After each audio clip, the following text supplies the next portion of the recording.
আসসালামু আলাইকুম। সবাইকে আমন্ত্রণ জানাচ্ছি জর্দা সেমাইয়ের রেসিপি দেখার জন্য।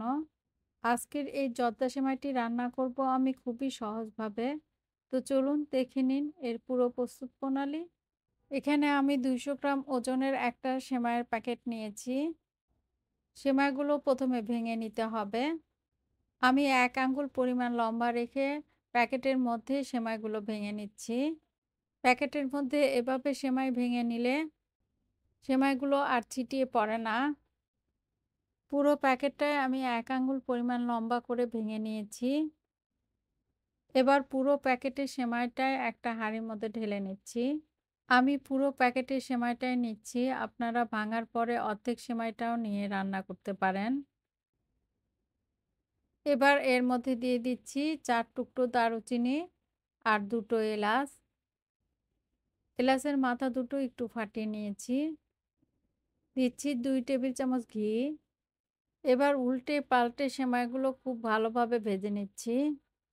প্রথম দিকে সেমাই উল্টানো অনেক অসুবিধা হয়, তাই আমি একটা খুন্তি আর একটা চামচ দিয়ে উল্টে পাল্টে ভেজে নিচ্ছি। কিছুক্ষণ ভাজার পর এখন আর দুটো দরকার হচ্ছে না, একটা খুন্তি দিয়ে সুন্দর উল্টানো যাচ্ছে। এভাবে আমি বেশ কিছুক্ষণ ভেজে নিচ্ছি। জর্দা সেমাই ঝরঝরে হওয়া কিন্তু নির্ভর করে এই ভাজার উপরেই। খুব ভালোভাবে ভেজে নিয়েছি, কালারটাও এখন চেঞ্জ হয়ে এসেছে। এখন এটাকে আমি অর্ধেক করে নিচ্ছি।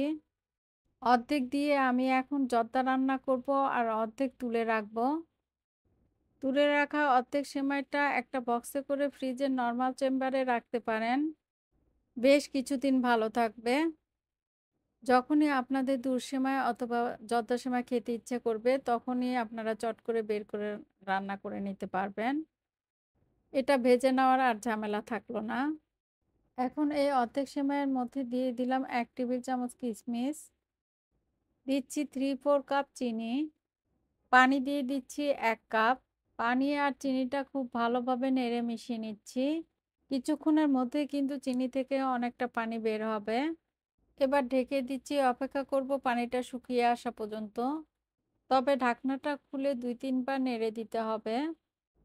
পানিটা খুব ভালোভাবে শুকিয়ে এসেছে। নামানোর আগে এর মধ্যে দিয়ে দিচ্ছি 1/2 টেবিল চামচ ঘি।